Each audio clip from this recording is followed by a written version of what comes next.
오늘은 성탄절입니다. 성탄절은 예수님께서 2000년 전에 오셨던 것을 기억하는 날이죠. 예수님이 태어나신 날이라기보다는 예수님께서 태어나신 것을 기념하기 위해서 만들어진 날인데 12월 25일이 예수님의 생일일 가능성은 365분의 1이죠.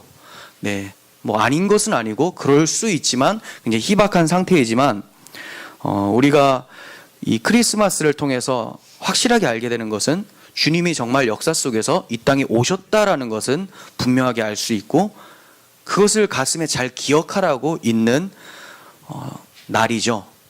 그러니까 우리는 그냥 어떤 신화와 같이 예수님께서 하나님의 아들로서 오셨다고 하더라가 아니라 정말로 오셨고 그분이 우리를 위해서 십자가에서 죽으셨고 또 부활하셔서 승천하시고 이제 우리를 완전한 구원으로 인도하기 위해서 다시 오실 거라는 그 믿음 가지고 이 땅을 살게 하는 원동력이 될 수도 있는 날이에요. 그래서 여러분들께서 오늘 이 날을 예수님께서 오신 날 기억하면서 그럼 예수님께서 왜 오셨는가를 다시 한번 좀 생각해 보셨으면 좋겠어요. 예수님께서는 우리의 구원을 위해서 오셨다라고 하는데 그럼 구원은 도대체 무엇인가? 구원이 뭡니까? 마귀의 통치에서 이제 하나님의 통치를 받는 사람으로 만드시는 것이 구원이죠. 그냥 내가 생각하고 있는 유토피아에 가서 잘 먹고 잘 사는 것이 구원이 아니라 하나님 나라는 철저하게 통치 개념이 있어요. 즉 예수님께서 마귀의 통치, 세상 사람들이 만들어 놓은 그 가치관의 통치를 받고 지배를 받고 있었던 우리들에게 하나님의 가치관의 통치를 받는 자들로 만들어내기 위해서 오셨다라는 것을 생각한다면 우리가 오늘도 그냥 예수님께서 오셨음을 축하드립니다. 감사합니다. 너무 행복한 날 이것으로 마치는 것이 아니라 정말 구원을 위해서 오셨다면 그 구원에 맞게 우리의 삶이 하나님의 뜻대로 통치함을 받는 것이 정말 하나님께 예수님께 축하를 드리고 감사를 드리는 그런 날이 아니겠습니까? 그런 의미에서 베드로후서를 볼 때 베드로 사도가 우리들에게 정말로 얘기하고 싶었던 것이 무엇인가? 하나님의 통치를 계속해서 제대로 받는 자들로 살아가길 원한다. 이게 핵심이에요. 하나님의 통치를 제대로 받는 사람들이 되기를 원한다. 어떠한 상황과 공격에도 흔들리지 않고 오직 하나님의 통치대로 살기를 원한다. 그래서 정말 그 하나님의 통치대로 살아가는 사람들, 그 사람들이 정말 그리스도의 오심을 기뻐하고 찬양할 제목이 되어지는 것이죠.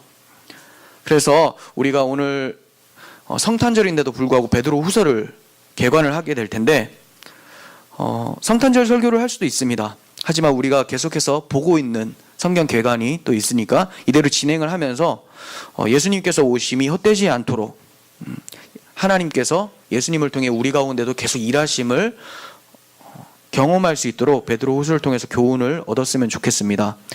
베드로 후서는 저자가 베드로죠. 전서와 동일한 베드로가 저자입니다. 그리고 수신자는 소아시아 지역에 흩어진 그리스도인이라고 볼 수가 있어요. 이것은 베드로전서하고 동일하죠. 베드로전서에서는 본도, 갈라디아, 갑바도기아, 아시아와 비두니아에 흩어진 나그네들, 곧 소아시아 지역에 흩어져서 예수를 믿는 사람들, 이 사람들에게 편지를 썼는데 후서도 동일합니다. 3장 1절을 보시면 사랑하는 자들아 내가 이제 이 둘째 편지를 너희에게 쓰노니 라고 했어요. 둘째 편지. 그러면 첫 번째 편지는 어디 있을까요? 이미 갔죠. 베드로전서 갔어요.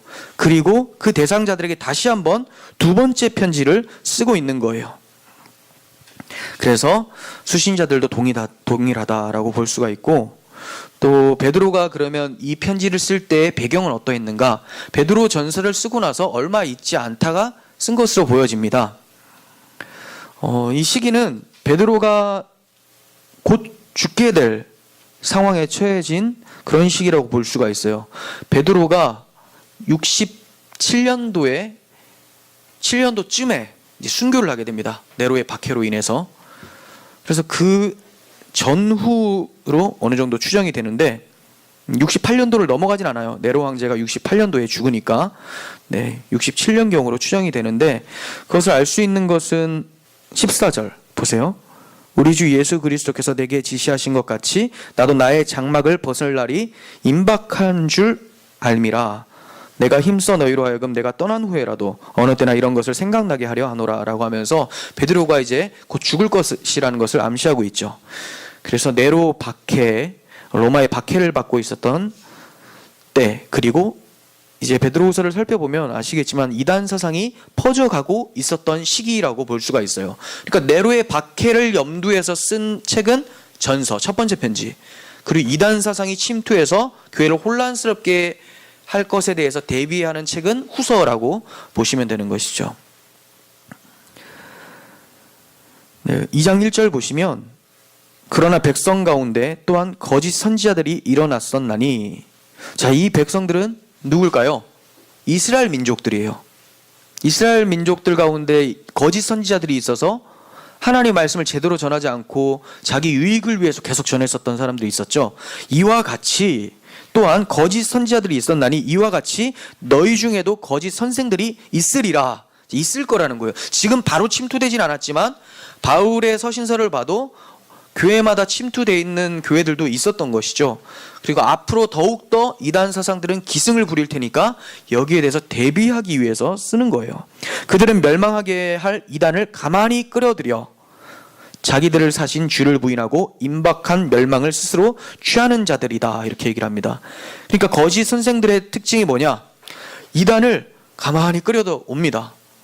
그 이단자들이나 이런 이상한 선생님들을 싹 데리고 와서 야, 이 사람 말 좀 들어봐 하면서 어떤 매개체 역할을 하는 사람들이죠. 그리고 그들의 가르침을 성도들한테도 가르치는 그런 사람들이 이제 계속해서 늘어나고 있는 시기였어요. 그래서 베드로가 이 부분에 대해서 경계하기 위해서 쓰고 있어요. 베드로는 자신이 누구보다도 주님을 사랑하면서 그리고 헌신할 각오가 되어 있었다고 생각했었던 사람이었죠. 예수님께서 무슨 말만 하면 절대 그렇게 안 됩니다, 제가 지켜낼 겁니다, 이렇게 자신을 냈었던 사람이었는데 어떻게 됩니까? 예수님을 3번이나 부인하는 사람이 되어버렸죠. 자기의 모습을 이제 보게 되는 거예요. 이렇게 예수님께서는 그가 자신만만했었을 때 그가 3번 부인하고 또 낭망했을 때 주님이 찾아가서 다시 한번 일으켜 세우시고 사명까지 주실 것을 미리 얘기해 주신 적이 있었어요. 그때가 언제인지 한번 보겠습니다. 누가복음 22장 31절. 아직까지 베드로가 부인하기 전이었는데 베드로한테 이런 얘기를 하십니다. 시몬아 시몬아 보라, 사탄이 너희를 밀가 부르듯 하려고 요구하였으나 그러나 내가 너희를 위하여 내 믿음이 떨어지지 않기를 기도하였노니 너는 돌이킨 후에 내 형제를 굳게 하라, 이렇게 얘기를 합니다. 사탄이 밀가 부르듯 공격할 것이라는 말은 베드로도 이러한 공격에서 넘어지게 되죠. 네, 여종이 와서 너 그 예수와 한패 아니야? 라고 했더니 나는 그 사람을 모른다고 저주하면서 부인을 해버렸어요. 베드로뿐만이 아니라 예수님께서 너희들 이렇게 얘기하죠. 너희를 공격하려고 한다. 그래서 예수님이 십자가에 달릴 때 사람들이 다 떠나버리는 거예요. 공격에 넘어져 버린 것이죠. 그런데 주님이 어떻게 얘기하십니까? 너희들의 믿음이 떨어지지 않기를 기도하셨기 때문에 이들이 어떻게 된다고요? 부인은 했지만 절망하고 완전히 고꾸러지는 것이 아니라 주님을 부인한 죄에서 돌이키게 된다라고 얘기를 해요.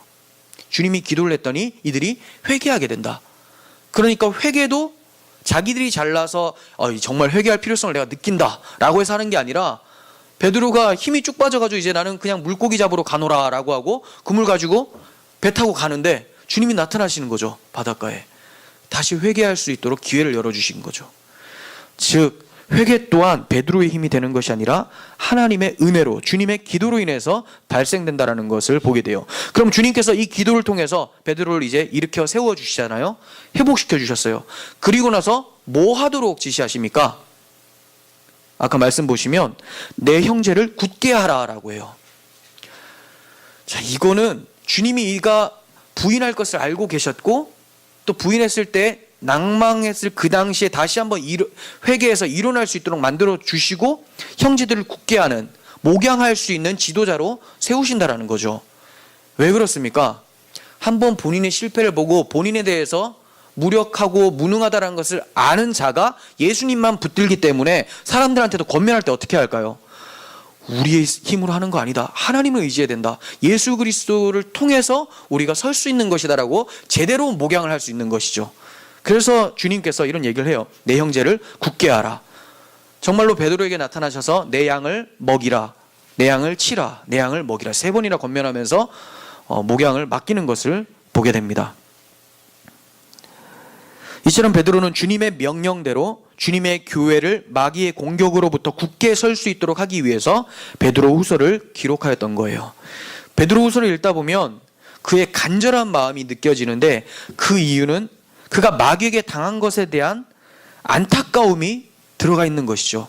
아, 내가 그때 막 졸다가 주를 위해 기도하지도 못하고 결국 주님을 부인하는 이러한 자였구나. 이 탄식함과 안타까움이 있었어요. 그리고 또 뭡니까? 이제 곧 순교로 임종을 맞이하게 될 그런 상황에 있는 거예요. 그러니까 안타까움이 밀려오는데 시간은 얼마 남지 않았어요. 유언은 해야 돼요. 그러니까 얼마나 간절하겠습니까? 그래서 베드로후서 읽다 보면 굉장히 간절해요. 1장 14절에서 15절 아까 읽었는데 다시 한번 보겠습니다. 이는 우리 주 예수 그리스도께서 내게 지시한 것 같이 나도 나의 장막을 벗어날 것이 임박한 줄을 알미라. 내가 힘써 너희로 하여금 내가 떠난 후에라도 어느 때나 이런 것을 생각나게 하려 하노라. 네. 그러니까 이걸 자기가 떠나더라도 이것만은 기억해서 잊지 않도록 하기 위해서 베드로가 간절하게 쓰고 있는 것이죠. 바울 또한 그렇습니다. 밀레도를 떠나면서 했었던 설교가 이 간절한 유언과 같은 말인데 보시면 사도행전 20장 29절에 있어요. 내가 떠난 후에 사나운 이리가 여러분들에게 들어와서, 이 사나운 이리는 거짓 교사들이죠. 내가 떠난 후에, 이제 밀레도를 떠나지만 결국은 이 사람들 어떻게 느끼냐면, 제가 본문에는 써놓지 않았지만 31절을 보시면, 31절이 아니라 38절을 보시면 이제 다시는 못 볼 줄을 알고 있어요. 바울이 이제 죽을 거라는 것을 이 사람들이 알고 그렇게 유언처럼 설교를 들어요. 자, 이거 보겠습니다. 내가 떠난 후에 사나운 이리가 여러분들에게 들어와서 그 양떼를 아끼지 아니하며 또한 여러분들 중에서 제자들을 끌어 자기들을 따르게 하려고 어그러진 말을 하는 사람들이 일어날 줄을 내가 아노라. 이렇게 얘기를 하죠. 그런 사람들이 일어날 줄을 안대요. 이처럼 사도들은 교회 내 이단 침투에 대해서 심각하게 여기고 있었어요. 그래서 이를 대비하라고 당부를 하고 있는 것이죠. 베드로 입장에서는 불같은 시험, 외부적 박해도 너무나 경계해야 될, 대비해야 될 중요한 것이었지만 죽음 직전에서 뭐가 정말 중요하다고 얘기를 하고 있어요? 거짓 가르침, 여기에 대해서 대비하는 게 정말 중요하다는 거예요. 오늘날 교회 현실도 마찬가지입니다. 2000년이 지난 지금에는 이단들이 더욱 많이 득실거리고 기승을 부리고 있어요. 근데 이게 좀 다른 이단인가? 똑같은 이단들이에요. 지금 뭐 새로운 해석들 가지고 들어왔다라고 하는 거짓 교사들이 있는데 새로운 거 없습니다. 해 아래 새 것이 어디 있어요? 계속 있어 왔었던 것이고, 여러분들 교회사를 공부하다 보면 이단들이 교묘하게 옷만 바꿔 입은 거예요. 형태만 바꿨지 본질은 똑같아요. 공격하는 본질은 똑같다라는 거죠. 이러한 마귀의 공격을 대비하기 위해서 우리는 오늘도 베드로의 유언에 귀를 기울일 필요가 있다는 거예요. 그렇다면 이단 사상은 교회에게 어떠한 공격을 할까요? 무엇을 공격을 할까? 앞서 언급한 것처럼 옷만 갈아입었지 공격하는 본질은 같습니다. 복음의 왜곡, 또 하나는 삶을 무너뜨리는 건데 그 중에서 성적 타락. 자, 복음 교리에 대한 왜곡, 지식이죠. 지식에 대한 왜곡, 삶을 무너뜨리는 성적 타락에 대해서, 도덕적 타락에 대해서 강하게 얘기를 하고 있어요. 마귀가 이걸 공격한다. 그러면 하나하나 살펴보면 복음을 왜 공격할까요? 복음. 성도의 능력인 복음이 왜곡이 되면 성도의 삶 또한 무너지기 때문에 그렇습니다. 성도가 왜 거룩하게 살려고 애를 씁니까? 복음을 통해서 내가 거룩한 하나님의 아들이 되었기 때문에, 이게 확고하기 때문에 거룩한 삶을 추구하게 되는 것이죠. 내 안에 거룩한 분이 계시기 때문에 이 생명을 그대로 계속 경작해서 그 생명의 열매를 맺게 하는 것이 거룩한 삶이죠. 그런데 내 안에 들어오신 그 예수 그리스도에 대해서 훼손을 시켜버리면 당연히 거룩한 삶으로 살아갈 열망조차도 사라지게 되는 것이죠. 그래서 복음을 공격을 하는 거예요. 자, 어떤 부분을 왜곡을 합니까? 대속하신 주님의 십자가 교리를 부인을 합니다. 2장 1절 중반부 보시면 그들은 멸망하게 할 이단을 가만히 끌어들여 자기들을 사신 주를 부인하고 임박한 멸망을 스스로 취하는 자들이다. 자기들을 사신 주를 부인한다. 샀다라는 것은 값을 주고 샀다라죠. 그래서 우리는 이걸 대속이라고 해요. 예수님께서 대신 값을 지불하고 우리를 샀다. 그 값을 지불한 걸 어떻게 지불했습니까? 자기의 피로, 자기의 희생으로, 십자가로 대속하셨다. 근데 이걸 부인하는 거죠. 이거는 무슨 사상과 연관이 될까요? 율법주의 사상과도 연관이 돼요. 예수님이 우리를 대속해서 우리가 구원받는 것이 아니라 우리의 행위가 너무 중요한 것이다. 내 의지로, 내 의로 구원 얻는 것이다 라는 사상이 싹 스며들어가 있는 것이죠. 그 두 번째 왜곡은 뭡니까? 3장 4절 보시면 이르되 주께서 강림하신다라는 약속이 어디 있느냐, 주님이 재림한다라는 것이 어디 있느냐, 이렇게 얘기를 해요. 조상들이 잔으로부터 만물이 처음 창조될 때까지, 처음 창조될 때와 같이 그냥 있다, 이렇게 얘기해요. 무슨 말이냐면, 야, 세상에 뭐 흔들리는 거 있냐? 변화된 거 있냐? 처음 창조한 거 그대로 있는데 주님이 오신다라는 게 어디 어떻게 나와 있느냐? 그러니까 이 사람들의 특징은 주님이 내가 다시 오겠다라는 말도 안 믿는 거고, 주님의 말도 안 믿는 거고, 역사 속에서 하나님이 심판했었던 것, 그런 기억들도 스스로 잊으려고 노력하는 사람들이죠. 주님 다시 오셔서 심판하고 구원하고 이런 거 없다. 영지주의 사상이 잔뜩 들어가 있는 사람들인데, 이 사람들의 또 특징은 반율법주의예요. 반율법주의. 율법은 이미 폐기됐다. 도덕률 폐기론자, 율법 폐기론자들. 그러니까 앞에서는 주님의 대속을 부인하니까 우리가 열심히 해야 되는 거야를 얘기를 하고, 또 반면에 주님 심판과 구원 이런 거 없어. 심판과 구원이 없고 주님의 재림이 없으니까 소망이 없죠. 소망이 없으니까 이 땅에서 그냥 방탕한 삶을 살면서 쾌락을 추구하는 삶을 사는 것, 율법 폐기론자, 이렇게 다 연결이 돼요. 즉 이제 영지주의 신앙이 여기에 두 가지 다 걸리게 되는데, 영지주의는 영적인 것만이 신성한 것이고 육적인 것은 중요하지 않다, 이거예요. 그 영적인 어떤 신령한 지식을 알게 되면 구원받는 것이고, 육의 부활 이런 거 없다, 이런 거 얘기하는 거거든요. 그러니까 이런 사람들은 두 가지로 나눠지게 돼요. 금욕주의와 그리고 쾌락주의로 두 가지가 같이 나타납니다. 금욕주의는 뭐예요? 육체를 쳐가지고 영적인 것에 복종시켜야 된다. 그래서 이 육체를 쳐서 복종시키는 것도 육체가 별로 중요한 것이 아니기 때문에 그렇게 복종시키는 거예요. 그냥 하나님의 뜻이라서가 아니라 육체는 사라져야 되기 때문에 이걸 계속 혹독하게 시키는 거고, 또 쾌락주의로 빠진 이유는 뭡니까? 이게 별로 중요하지 않기 때문에, 영적인 것만 중요하기 때문에 이거 가만히 놔둬도 된다. 극과 극으로 가죠. 네, 이렇게 돼요. 이러한 사상들이 지금 들어오고 있는 실정이었어요. 마귀가 그러니까 어떻게 공격합니까? 십자가와 재림, 이걸 공격한다라는 거예요. 복음의 핵심을 공격하죠. 이 핵심 교리를 부인하고 가르치니까 성도들이 가진 영원한 소망을 빼앗아 버리는 것과 같은 거예요. 소망이 없어지니까 혼돈과 공허 속으로 빠지게 되고 흑암에 사는 백성이 되어버리죠. 하나님께서 처음 창조하실 때 상태가 어땠습니까? 흑암이 깊음이 있고 혼돈하고 공허한 상태. 근데 거기다 빛이 있으라라고 해서 빛이 나오잖아요. 우리는 예수 그리스도라는 빛을 받고 빛의 자녀들이 되었는데, 다시 그 빛이신 예수 그리스도를 소멸시켜 버리니까 이 거짓 가르침들이 어떻게 돼요? 원래 혼돈과 공허, 흑암 속으로 돌아가게 되는 거예요. 빛의 자녀들인데도 불구하고 흑암에 사는 백성처럼 살아가게 되는 것이죠. 그래서 마귀는 그걸 노리는 거예요. 빛의 자녀들이 흑암의 백성들과 같이 살게 만들어 버리는 것. 그래서 베드로는 이에 대한 해결책을 1장에서부터 3장까지 수차례 반복해서 언급을 하고 있습니다. 바로 복음에 대한 올바른 지식이 해결책이다, 이거예요. 이것이 1장에만 해도 6번이나 언급이 되는데 좀 살펴봤으면 좋겠어요. 1장 2절, 하나님과 우리 주 예수를 알므로 은혜와 평강이 너희에게 더욱 많을지어다. 은혜와 평강이 어떻게 찾아온다고요? 하나님 은혜 주세요, 은혜 주세요. 막 손 흔들고 머리 흔들고 이러면 머리 아픕니다. 그게 아니라 그 은혜가 그렇게 찾아오는 것이 아니라 알므로 찾아와요. 알므로. 또 영지주의는 또 이 알물, 이런 지식, 신령한 지식을 하니까 또 이게 구원이다 이러는데 그들이 아는 것과 지금 안다라는 건 다릅니다.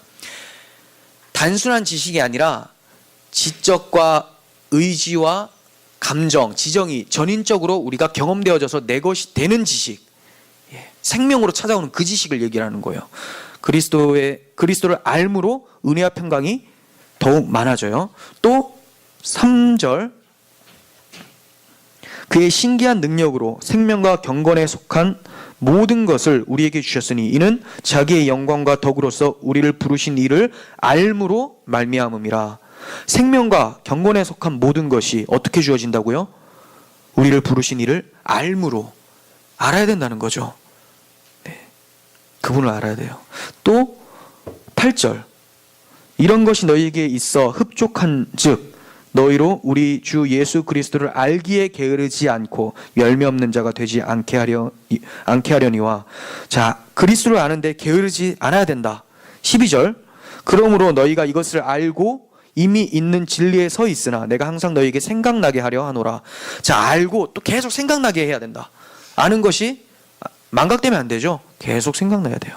그러니까 알미라는 것이 되게 많아요. 여기 보면 제가 언급하는 거 외에도 생각나게 하노라, 이거 되게 많은데 그게 이 후서 전체에서 이 지식을 강조하기 위해서 계속 안다 이 단어를 계속 쓰거든요. 그리고 한 단어도 아니에요. 헬라어로 여러 가지 안다라는 단어가 있는데 이걸 다 써요. 막 여러분 찾아보면 찾아보기 어렵겠죠. 그 이제 그렇죠.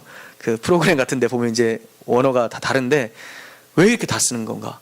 모든 헬라어 안다라는 단어를 다 사용하면서 이 지식이 정말 중요하다. 이 생명의 지식이 너무 중요하다는 것을 강조하는 거죠. 네, 제가 찾아보니까 그랬습니다. 여러분 찾아보기 어려울 거예요. 픽트리 성경이라도 좀 보시면 될 텐데 어플에 있습니다.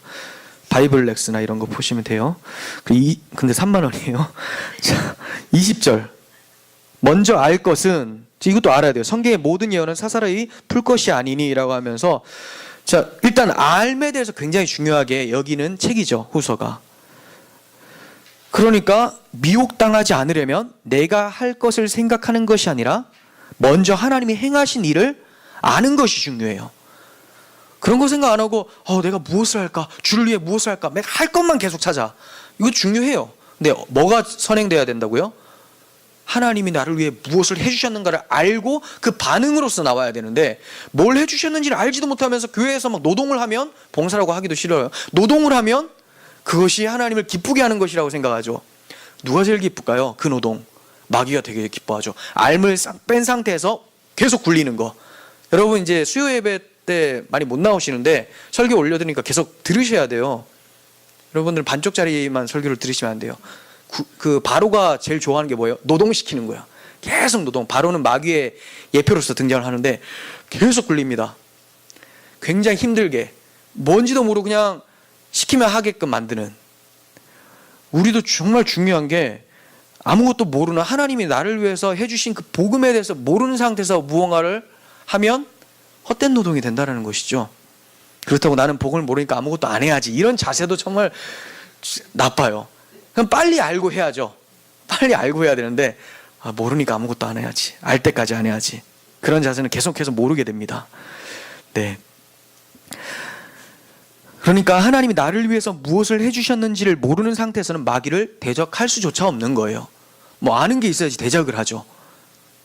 왜냐하면 하나님이 행하신 일 속에서 우리가 발견하게 되는 것이 있어요. 하나님이 어떠한 분이신가를 발견하게 되고, 그분이 나에게 어떠한 사랑을 나타내셨는지를 알게 되고, 그로 인해서 내가 어떤 신분을 갖게 되었는지, 그리고 이 신분을 가진 자가 이 땅에서 어떻게 살게 될 것인지, 그리고 이 사람들은 결국은 어디로 가서 영원토록 거하게 될 것인지를 알게 되는 거예요. 많은 것을 알게 되죠. 이것보다 더 풍성한 것을 많이 알게 돼요. 제가 그냥 몇 가지만 간추려서 5가지로 말씀을 드린 것이지, 하나님이 행하신 일을 안다라는 것은 성도에게 소망과 또 그 소망으로 해서 능력을 발생시킨다라는 것이죠. 이러한 알에서 나오는 능력을 우리는 복음의 능력이라고 하고, 또 다른 말로는 하나님의 전신갑주를 입는다라고 해요. 하나님에 대해서 안다라는 것은 하나님의 전신갑주를 입는 것이고 이것이 바로 하나님의 복음의 능력이다라고 말할 수가 있습니다. 그래서 바울은 하나님이 우리가 이 진리에 대해서 알기를 원하신다라고 말을 하고 있어요. 하나님이 이 진리에 대해서 알기를 원하신다. 디모데전서 2장 4절. 하나님은 모든 사람이 구원을 받으며 진리를 아는 데 이르기를 원하시느니라. 이렇게 얘기를 합니다. 진리를 아는 데 이르기를 원하신다. 그렇다고 이제 모든 사람들이 다 싹 구원받기를 원하신다라 이 말은 그 말이 아니라 앞에 이제 여러 가지 신분들이 나와요. 그런 신분과 상관없이 차별 없이 하나님의 복음이 전해지기를 원하신다는 거죠. 네, 그들이 알기를 원하신다. 진리를 아는데 이르기를 원하신다. 하나님의 행해 주신 일을 알고 그 지식을 믿음으로 마음에 새길 때 은혜의 풍성함을 경험하게 되는 거예요. 그런 후에 이 지식을 날마다 되새기면서 잊지 않을 때 마귀의 공격에도 넘어지지 않는 승리의 삶을 살게 되는 거죠. 그리고 또 우리가 주의를 기울여야 될 부분이 있어요. 마귀가 처음에는 어떻게 공격한다 했죠? 복음을 왜곡시킨다고 말씀을 드렸어요. 그 왜곡은 아까 대속하신 것을 십자가를 부인하게 하고 재림을 부인하게 하는 것. 그런데 이 방법만을 고집하지는 않습니다. 순서를 이것만을 채택하진 않아요. 복음을 공격을 했는데 이 복음에 흔들리지 않는 확고한 지식을 가지고 있는 사람들도 있겠죠. 무슨 소리야? 거짓 교사들 왔는데 막 나가라고. 그거 아니라고. 이 말씀이 정확한 하나님 말씀이다. 해버리는 사람이 있어요. 그럼 어떻게 할 거예요? 마귀가 도망갈까요? 아니에요. 이 끈질겨요. 다른 루트를 찾습니다. 쫙 찾는데 그게 뭐냐? 2장에서 그거에 대해서 언급을 하는 거예요. 1장 다 봤어요 이제. 2장 넘어가는데 18절. 그들이 허탄한 자랑의 말을 토하며 그릇되게 행하는 사람들에게 겨우 피한 자들을 이제 겨우 피했어요. 음란으로서 육체의 정욕 중에서 유혹하는도다. 바로 성적 유혹으로 공격을 해요. 그러니까 음란이 사탄의 마지막 무기라고 할 수 있겠죠. 이거 안 통하네? 그래? 그러면 그래도 네가 그리스도인이라 할지라도 거룩한 진리를 받았다 할지라도 육체를 입고 있는 거 아니냐? 육체를 입고 있다면 옛 습관이 배어 있기 때문에 반응을 할 거 아니냐? 내가 이제 여러 가지 유혹으로 찾아 들어간다 하면서 가지고 들어가는 거예요. 물론 여기에 돈과 명예 여러 가지 다 가지고 들어가죠. 그 중에 가장 강력한 무기가 성적 타락이라는 거예요. 또 이 당시는 헬라 문화권에 있었으니까 그 그리스 신화나 로마 신화 음란한 그런 신화들도 많았고 거기에 영향을 받아서 이 음란이 자유함이라고도 많이 생각을 하고 그 신이 주는 기쁨이라고 또 생각을 했었던 사람들이 많았어요. 거짓 교사들은 음란이 하나님이 주신 자유라고 생각하면서 가르쳤었습니다. 구원을 받았으니까 죄에서 자유함을 얻었다라는 거예요. 그런데 이들이 말한 자유함은 죄를 지을 수 있는 자유함이라는 거예요. 죄 지어도 천국 간다는 그 자유함. 이러한 자유함을 주신 일이 없습니다. 그죠? 그럼 무슨 자유함인가? 죄에서 종노릇 하지 않을 수 있는 자유함. 예전에는 죄에 대해서만 종노릇 하는 종노릇 했는데 이제 죄에 대해서 종노릇 하지 않을 수 있는 자유함을 주셨다라는 거예요. 나는 예전에도 예수 믿기 전에도 음란하게 행하지 않았는데요. 그럼 죄의 종 아닙니까? 아니지 않습니까? 그래도 죄의 종이에요. 왜냐하면 예수를 모르고 무언가를 했는 것이 죄의 종이 그게 죄잖아요. 이게 본질적인 죄고 여기서 파생되는 음행과 또 그 권세를 탐하고 여러 가지 그런 것들은 이제 포함이 되는 거니까 다 걸려요. 다 걸리는데 하나님은 어디서 자유함을 얻게 했다고요? 먼저는 하나님을 알도록 마귀가 누군지를 알고 하나님이 누군지를 알 수 있는 자유함을 주셨고 지식의 자유함 그리고 거기에 죄에 대해서 순종하지 않을 수 있는 하나님 말씀에 순종할 수 있는 자유함이 생겼다라는 거예요. 그래서 베드로가 이들을 가리켜서 이 거짓 교사들을 가리켜서 멸망의 종들이라고 합니다. 그들은 자유를 가르친다고 하지만 이건 멸망의 종이다 이렇게 얘기를 해요. 18절 한번 보세요. 그들에게 자유를 준다 하여도 즉 너희들한테 자유를 준다고 가르치지만 자신들은 멸망의 종들이다. 누구든지 진 자는 이긴 자의 종이 됨이라. 그들이 음행한 것은 자유함이 아니라 음행에 빠진 것이죠. 자유에서 음행을 하는 것이 아니라 음행에 빠진 거예요. 이 빠졌다라는 걸 다르게 말하면 졌다라고 할 수 있겠죠. 거기에 넘어갔다, 졌다. 진 자는 이긴 자의 종이 된다고 하죠. 음행을 누가 조장했습니까? 사탄. 졌으니까 사탄의 종이 되는 거예요. 오늘날 수많은 목회자들과 그리스도인들이 성적으로 타락을 해서 하나님의 영광을 가리는 것을 종종 보게 됩니다. 그처럼 지식적으로 탁월하다 하더라도 육신의 몸을 입고 있기 때문에 유혹에 넘어갈 가능성이 다분하다는 거예요. 여기서 어떻게 해야 될까요? 그 해결책을 이제 또 제시를 하는 거죠. 앞에 1장에서도 얘기했지만 3장에서도 얘기를 해주는 것이죠. 계속해서 하나님의 말씀을 생각하고 일깨우고 기억을 해야 된다. 자, 3장 보시면 1절, 2절. 사랑하는 자들아, 내가 이제 이 둘째 편지를 너희에게 쓰노니 이 두 편지를 통해서 너희로 진실한 마음을 일깨워 생각나게 하여, 두 편지, 전서와 후서를 통해서 뭐 한다고요? 진실한 마음을 일깨워서 생각나게 한대요. 자, 또 더 볼게요. 곧 거룩한 선지자들이 예언한 말씀과, 구약성경이죠, 주 되신 구주께서 너희의 사도들로 말미암아 명하신 것을, 자, 신약의 말씀들이에요, 기억하게 하려 하노라, 이렇게 말합니다. 즉 고린도 전후서를 통해서 우리가 무엇을 기억하게 됩니까? 성경을, 복음을 다시 한번 생각나게 돼서 계속해서 기억하게끔 하는 목적을 가지고 있는 거예요, 베드로는. 왜냐하면 그것만이 이길 수 있는 힘이니까. 여기서 진실한 마음의 진실한이라는 단어는 에일리 크리네스라는 단어인데, 빛으로 비추어 검사했을 때 순수함이 입증된이라는 단어예요. 빛으로 탁 비추니까 순수해, 깨끗해요. 그러니까 진실한 마음이라는 것은 하나님께서 성령으로 거듭나게 하셔서 그리스도 앞에서 비춰도 온전한 새 마음이라고 볼 수 있겠죠. 이 새 마음을 일깨운대요.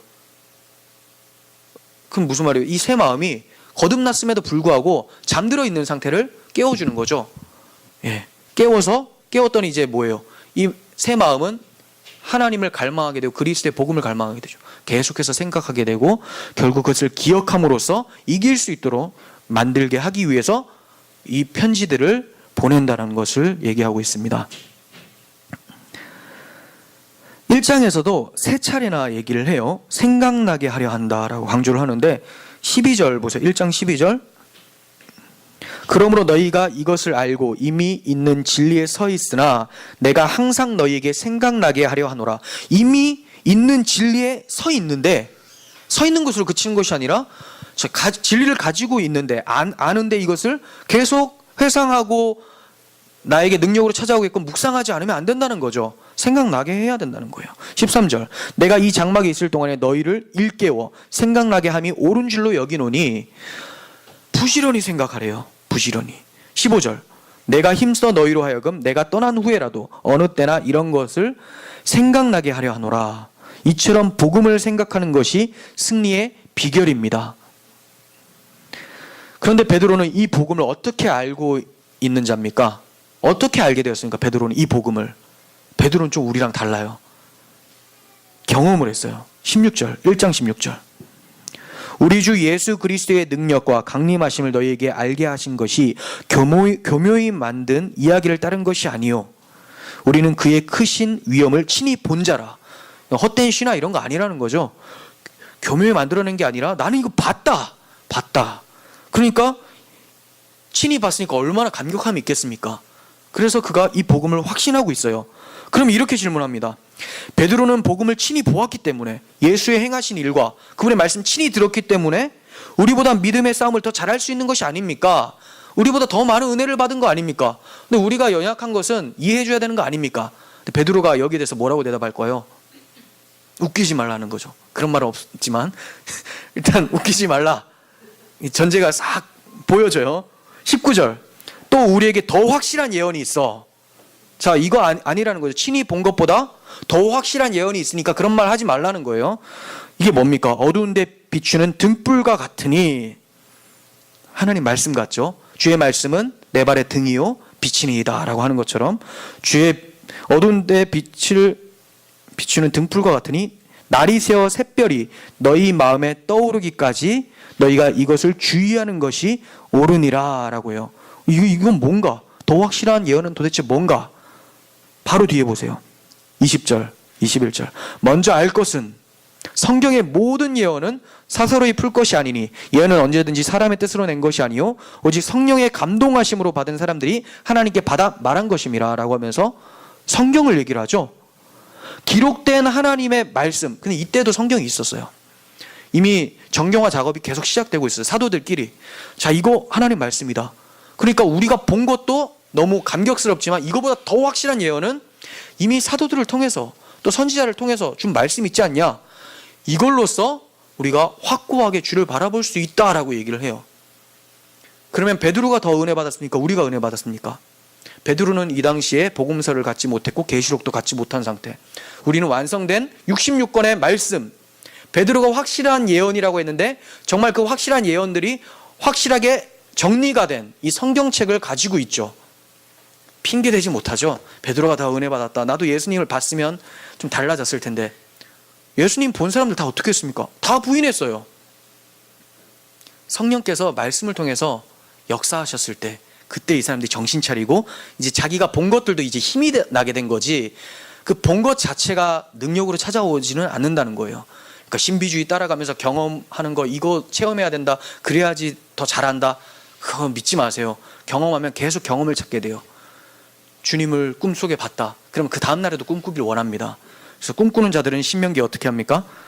죽이라 라고 나오는데 그거는 아니고, 자, 제가 우스갯소리를 한 건데 그만큼 말씀에 넘어가는 것, 그런 것들을 성경이 굉장히 싫어한다라는 것을 얘기를 합니다. 이것도 누가 뭐라고 하는 거 아닌가 모르겠네. 그런 뜻에서 한 건 아니고 그만큼 주의하라는 거죠. 예, 그 박수무당 같은 사람들 구약 성경에서는 그렇게 강하게 비판을 합니다. 그러니까 이제 우리가 이 성경 말씀이 기록된 말씀이 우리에게 있어요. 그러면 우리는 이제 뭐 해야 됩니까? 부지런히 이 말씀을 상고로 하고 연구하고 묵상을 해야 되겠죠. 그리고 이 기록된 말씀을 이제 어디에 기록해야 됩니까? 마음에 기록해야 돼요. 이 기록된 말씀이 여기 있는데 여기만 있으면 나와 아무 상관이 없어요. 이게 마음에 새겨져야지만 능력이 나타나죠. 자, 히브리서 10장 16절 주께서 이르시되 그날 후로는 그들과 맺은 언약이 이것이라 하시고 내 법을 그들의 마음에 두고 그들의 생각에 기록하리라, 이렇게 얘기해요. 그러니까 복음을 항상 기억함으로써 새 언약, 하나님의 법이 어디에 심겨져요? 내 가슴에 심겨져서 이제는 나는 겉으로 그냥 율법주의자들처럼 십계명 펴놓고 이거대로 행해야지가 아니라 내 마음에 그리스도의 마음이 법이에요. 율법이에요. 그리스도의 마음이 거룩한 마음이잖아요. 율법이 하나님의 거룩함이에요. 이게 가슴에 심겨졌어요. 무엇을 하니까? 복음을 날마다 생각을 하니까 이 새겨진 것이 계속 또렷해지고 이제 내 마음에 새겨진 법대로 행하게 되는 것이죠. 누가 시켜서가 아니라 자발성이 띄게 되는 것이죠. 바울은 율법주의와의 싸움을 많이 했었습니다. 바울은 율법주의와, 베드로는 반율법주의와의 싸움이 많았어요. 이것은 마귀가 교회를 율법 사용에 대한 문제로 혼란케 한다는 거죠. 율법을 지키느냐 마느냐, 이것에 대해서 혼란케 하는 것이 마귀의 공격이에요. 하지만 우리의 마음에 복음이 늘 새겨져 있다면 예수님이 이루신 십자가 대속을 부인하는 율법주의로부터 이겨낼 수도 있을 것이고, 재림을 부인하면서 방종의 삶을 살도록 조장하는 반율법주의로부터도 이겨낼 수가 있을 것입니다. 베드로는 이러한 이단 사상을 가진 자들의 최후가 심판임을 역사적 사실을 들어서 강하게 경고를 하고 있어요. 2장 4절과 6절 보세요. 하나님이 범죄한 천사들을 용서하지 아니하시고 지옥에 던져 어두운 구덩이에 두어 심판 때까지 지키게 하셨으며 범죄한 천사들 용서하지 않았대요. 네, 그 용서하지 않은 것이 뭡니까? 어떻게 지옥에 던졌습니까? 십자가로 인해서 더 이상 하나님의 백성을 지옥에 보내지 못하도록 아예 그의 그 힘을 무력화시켰다라는 거죠. 유혹을 못한다는 게 아니라 유혹을 했는데 거기에서 지옥으로 빠지도록 하는 그 권세를 없애버렸다라는 거예요. 이해가 되세요? 공간으로 이해하시면 안 됩니다. 나중에 이제 개별 조별 모임에서 또 다루게 될 텐데, 자, 하나님이 범죄한 천사들을 심판을 하셨어요. 마귀죠, 귀신들. 그리고 5절 옛 세상을 용서하지 아니하시고 오직 의를 전파하는 노아와 그 7 식구를 보존하시고, 경건치 아니한 자들의 세상에 홍수를 내리셨으며, 노아가 방주 짓는다고 할 때 다 미쳤다고 하면서 누가 무슨 비가 어디서 내리냐 이런 얘기를 했는데, 노아가 이때 뭐 했다고요? 의를 전파했었죠. 복음을 전했던 거예요. 하나님의 말씀이 심판한다고 했으니 빨리 방주 안에 들어가라. 이게 복음이죠. 예수 그리스도께로 피하라. 근데 이걸 멸시했던 사람들은 어떻게 됩니까? 홍수 심판을 받았다라는 것을 얘기를 해요. 그리고 6절, 소돔과 고모라 성을 멸망하기로 정하여 죄가 되게 하사 후세에 경건하지 아니한 자들에게 분을 삼으셨다. 이 말은 소돔과 고모라 명한 것 봤지, 노아 홍수 일어난 것 봤지, 마귀가 심판받는 거 알지. 이걸 통해서 경건하지 아니하는 자들, 즉 예수를 대속을 부인하고 재림을 부인하는 이 사람들에게 본을 보여준다라는 거예요. 정말 있어, 심판이 있어, 하나님이 이미 역사를 통해서 말씀하셨잖아, 이렇게 얘기하죠. 그리고 이러한 사실을 통해서 주의 재림을 부인한 자들에게 경고를 합니다. 3장 7절, 이제 하늘과 땅은 그 동일한 말씀으로 불사르기 위하여 보호하신 바 되어 경건하지 아니한 사람들의 심판과 멸망의 날까지 보존하여 두신 것이니라. 왜 이 세상이 지금까지 있습니까? 하나님께서 경건하지 아니한 사람들 심판하기 전까지 이 세상을 가만히 두는 것이고, 심판할 날에는 이 땅도 이 세상도 불타 없어지게 된다는 것을 얘기를 합니다. 주의 날은 더딘 것이 아니에요. 아니, 심판하신다고 했는데 왜 심판 안 하십니까? 구원하신다고 했는데 왜 안 하십니까? 너무 늦은 거 아닙니까? 그런 말 하지 말라고 베드로가 얘기를 하죠. 이단들의 망언에 귀 기울이지 말고 하나님의 약속에 귀를 기울여라, 이렇게 얘기를 하고 있어요. 3장 8절과 10절 보세요. 사랑하는 자들아, 주께는 하루가 1000년 같고 1000년이 하루 같다는 이 한 가지를 잊지 말라. 주의 약속은 어떤 이들이 더디다고 생각하는 것 같이 더딘 것이 아니라 오직 주께서는 너희를 대하여 오래 참으사 아무도 멸망하지 아니하고 다 회개하기에 이르기를 원하시느니라, 이렇게 얘기해요. 그러니까 주의 재림을 부인하고 뭐 심판이 어딨냐라고 그리스도인들을 조롱하고 박해하는 사람들은 이 말씀을 기억해야 되죠. 왜 심판이 지금 일어나지 않는 줄 아냐? 너 지금 멸망하지 않고 회개하라고 하나님이 기회를 주고 있는 거야, 이렇게 아셔야 돼요. 그리고 우리는 왜 구원이 빨리 발생하지 않습니까? 빨리 오셨으면 좋겠는데 주님이 참으시는 거죠. 뭐 때문에요? 한 영혼이라도 하나님께서 선택한 영혼은 다 구원하시기 위해서 오래 참으시면서 기다리시는 하나님의 마음이라는 거예요. 하나님의 마음. 하나님이 악을 보면서 얼마나 심판하고 싶겠습니까? 그런데 그 중에 하나님이 사랑하시는 자들이 돌아오기를 간절히 바라기 때문에 하나님 그때까지는 보류하고 계신다는 거죠. 소돔과 고모라를 왜 계속 참아두셨습니까?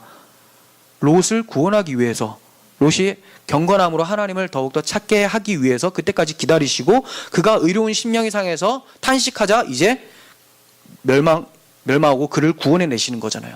이와 같아요. 그러니까 우리는 하나님의 약속이 더디다고 생각하지 마시고 하나님이 우리를 사랑해서 오래 기다리시는구나, 이렇게 보셔야 된다는 거예요.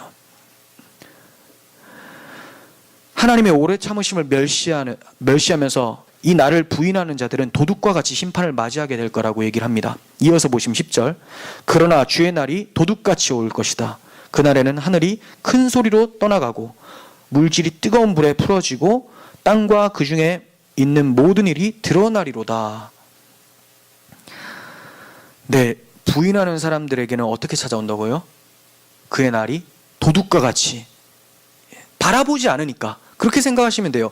그 날을 생각지도 않고 그냥 이 세상이 전부라고 생각하면서 내 쾌락과 욕망을 위해서 살다 보니까 그 날이 갑자기 찾아오죠. 근데 날마다 깨어서 그 날을 바라보는 사람들은 도둑과 같이 임할까요? 아니죠. 해산의 날처럼 임하는 거예요. 해산의 날처럼. 아기가 언제 태어날지는 정확하게 알 수 없어요. 그렇지만 아기가 태어날 것을 늘 생각하고 바라보고 있죠. 그래서 도둑과 같이 임하는 게 아니에요. 도둑 기다리는 사람 있습니까? 아니죠. 그래서 우리는 어떻게 해요? 해산의 날, 그 생명이 탄생하는 것처럼 주님을 바라보고 기다려야 되고, 그리고 그렇지 않은 사람들은 도둑과 같이 그 심판의 날을 맞이하게 된다, 이렇게 얘기해요. 그래서 베드로가 이제 우리는 어떤 사람이 되어야 되겠느냐, 이렇게 얘기를 하죠. 하나님의 사랑과 오래 참으심을 알고 감사한 마음으로 주의 날을 바라보면서 하나님 나라를 소망해야 된다, 이렇게 말하는 것이 11절부터 13절까지 내용입니다. 이 모든 것이 이렇게 풀어지리니 너희가 어떤 사람이 되어야 마땅하냐? 거룩한 행실과 경건함으로 하나님의 날이 임하기를 바라보고 간절히 사모하라. 그러니까 여러분들이 아무리 거룩하고 경건한 행동을 한다 하더라도 이 세상만 생각하고 내 유한한 삶만 생각하고 하나님 나라를 바라보지 않고 주의 재림을 생각지 않고 산다면 그 경건한 삶이 아니라는 거죠. 그건 율법주의적인 경건함이 되는 거예요. 근데 주님 오실 날을 기억하고 주님이 지금도 나를 보고 계신다는 그 하나님 앞에서의 삶이 진정한 경건이 되는 거예요. 코람데오의 삶, 칼빈이 얘기했었던. 자, 그리고 그날에, 자 12절 중반부에 그날에 하늘이 불에 타서 풀어지고 물질이 뜨거운 불에 녹아지려니와 우리는 그의 약속대로 의가 있는 곳인 새하늘과 새 땅을 바라보도다. 이렇게 살아야 된다는 겁니다. 우리는 하나님께 이미 은혜를 받았습니다. 이미 받았어요. 이미 받은 것을 기억하는 거예요. 그러니까 내가 지금 무엇을 받았는지 깊이 묵상을 하고 그것을 반복적으로 되새겨서 이 은혜가 얼마나 풍성한지를 매일 경험해야 돼요. 이 은혜가 어떠한 가치가 있다고 베드로가 설명하고 있습니까? 보배와 같다, 이렇게 얘기해요. 보배 같다. 우리가 받은 은혜가 보배 같대요. 한번 볼까요? 베드로전서 1장 19절, 베드로전서를 보겠습니다. 어차피 같은 사람이 쓴 편지인데 1장 19절에서 오직 흠없고 점없는 어린 양 같은 그리스도의 보배로운 피로 된 것이다. 그리스도의 보배로운 피로 우리가 구속함을 받았대요. 그리고 2장 4절, 베드로전서 2장 4절, 사람에게 버림받아 되었으나 하나님께는 택하심을 입은 보배로운 산돌이신 예수께 나아가, 예수님이 보배로우신데 이분이 우리를 위해 오셨다라는 거죠. 그리고 2장 6절, 보라 내가 택한 보배로운 모퉁이 돌을 시온에 두노니, 예수님에 대해서 얘기를 하죠. 7절, 그러므로 믿는 너희에게 보배이나 믿지 아니하는 자들에게는 건축자들이 버린 그 돌이 모퉁이의 머릿돌이 되고 우리들에게는 이분이 보배로 여겨진다는 거죠. 그런데 베드로후서 1장 1절 보세요. 자, 중간부터 보겠습니다. 우리 하나님과 구주 예수 그리스도의 의를 힘입어 동일하게 보배로운 믿음을 우리와 함께 받은 자들에게 편지하노니, 이제 이 보배를 우리가 믿고 영접하게 됐어요. 그러니까 이 믿음이 얼마나 보배롭습니까? 보배라는 단어를 계속 쓰죠. 너무나 값지다라는 거죠. 값진 예수를 받아들이는 이 믿음이니까, 헛된 믿음도 있어요. 엉뚱한 거 믿는 거. 근데 이 보배로운 믿음은 보배로운 분을 받아들이니까 보배로운 믿음이죠. 4절, 이로써 그 보배롭고 지극히 큰 약속을 우리에게 주사라고 합니다. 그러니까 우리가 지금 받은 복음은 여러분들이 부끄러워해야 될 것이 아니라 바울이 얘기한 것처럼 내가 복음을 부끄러워하지 아니하노니 이 복음은 모든 믿는 자에게 구원을 주시는 하나님의 능력이 됩니다 라고 하면서, 하나님의 능력이 보배롭지 않습니까? 얼마나 가치 있습니까? 이것을 우리가 받아들일 수 있어야 된다는 거예요. 이렇게 봐야 된다는 거예요. 보배롭고 지극히 큰 약속에 의해서 보배로운 피로 구속함을 받아서 보배로운 믿음을 받은 자들이 바로 우리들이래요. 그러니까 우리를 성경은 보배롭다라고 얘기를 하고 있는 거죠. 그렇다면 어떻게 살아가야 되겠습니까? 보배로운 그리스도의 삶을 살아가게 되는 것이죠. 보배를 간직했으니까. 그래서 1장 4절에서는 정욕 때문에 세상에 썩어질 것을 피하여 신성한 성품에 참여하게 되게 하려 하셨느니라, 이렇게 얘기를 하죠. 보배로운 그 믿음을 받고 보배로운 자가 되었으니까 이제 신성한 성품에 참여하는 것이 마땅하다, 이렇게 얘기해요. 신성한 성품에. 그리고 그 신성한 성품에 참여되는 과정을 어떻게 표현하고 있습니까? 1장 5절에서 7절, 그러므로 너희가 더욱 힘써. 자, 이제 보배를 간직하고 말라는 것이 아니라 힘써서 이러한 열매를 나타내야 돼요. 더욱 힘써 너희의 믿음의 덕을. 여러분, 믿음이 시작인데 믿음에 뭘 더해요? 덕에 지식을, 지식에 절제를, 절제에 인내를, 인내에 경건을, 경건에 형제의 우애를, 형제의 우애에 사랑을 더하라. 자, 이건 나중에 강의할 때 하나씩 살펴보고 결국 끝에는 어디로 귀결이 됩니까? 사랑을 더하래요. 믿음으로 시작했는데 모든 경건을 포함하고 거기에 사랑을 더하라. 하나님이 사랑이시기 때문에 결국 사랑으로 귀결이 됩니다. 이 사랑을 아는 것이 복음을 아는 것이고, 이 사랑으로 행하는 것이 신성한 성품에 참여되어 성적 유혹에서도 이길 수 있다는 거예요. 그러니까 이제 우리는 복음에 깨어 있어야 되죠. 깨어 있어야 돼요. 날마다 생각하고 깨어서 기억하고 지식에 자라가야 됩니다. 이미 이루었다는 교만이 아니라 표대를 향해서 달려가야 해요. 바울은 이렇게 얘기해요. 빌립보서 3장 12절에서 내가 이미 얻었다 함도 아니요 온전히 이루었다 함도 아니라 오직 내가 그리스도 예수께 잡힌 바 된 그것을 잡으려고 달려가노라. 하나님 관점에서는 구원이 이미 받은 거예요. 끝났어요. 하나님 관점에서. 근데 우리는 크로노스라는 시간을 살고 있잖아요. 역사라는 시간. 우리가 경험하는. 그렇다면 그건 하나님 주권에서는 끝난 거지만 우리가 하나님이 아니기 때문에 건방지게 그거 생각할 것이 아니라 지금 내가 구원을 받아가는 거구나. 이거 알고 구원에 탈락되지 않도록 날마다 그리스도를 생각하고 주님을 바라봐야 된다는 거예요. 이해가 되십니까? 하나님은 절대 탈락이 없습니다. 근데 나는 이 세상 속에서 그리스도를 부인할 수 있는 그런 악한 자라는 것을 기억하고 나아가야 되죠. 근데 여러분들이 모든 경주를 다 마치고 표대를 향해서 완주를 했습니다.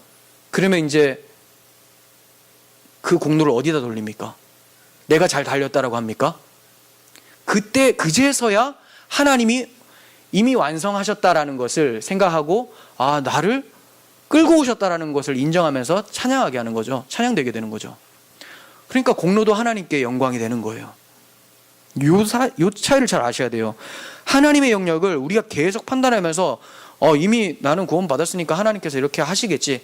하나님의 백성이라면 경건하게 살게 하시겠지. 이렇게 가만히 있는 사람들, 운명론주의자들. 이 사람들은 하나님께 책임을 지우려고 작정을 한 거죠. 자기는 그냥 방종으로 살려고. 이게 이 사람들의 자유함이에요. 아까 말했던 그 영지주의적인 자유함. 이런 자유함이 찾아오는 것이죠. 예정론, 하나님의 관점에서의 그거는 우리한테 생각하라고 한 것이 아니라 다 행한 후에 하나님께 영광 돌리라고, 교만치 말라고 있는 교리라는 것을 기억하시고 우리는 날마다 그 지식에 자라가며 신성한 성품에 참여돼서 열매를 맺어가야 된다는 것을 말씀하고 있습니다. 이를 베드로는 다른 말로 표현하면서 유언과 같은 그의 서신을 마치고 있습니다. 3장 18절 오직 우리 주 곧 구주 예수 그리스도의 은혜와 그를 아는 지식에서 자라가라. 영광이 이제와 영원한 날까지 그에게 있을지어다. 우리는 계속해서 그를 아는 지식에서 자라가고, 우리가 아무리 지식에 자라가고 신성한 성품에 참여돼서 경건의 열매를 맺었다 할지라도 영광은 어디에 있습니까? 이제와 영원한 날까지 예수 그리스도에게 있다라는 것을 얘기를 하고 있습니다. 이 믿음이 우리 삶 속에서 날마다 계속되어지기를 소원합니다. 기도하겠습니다.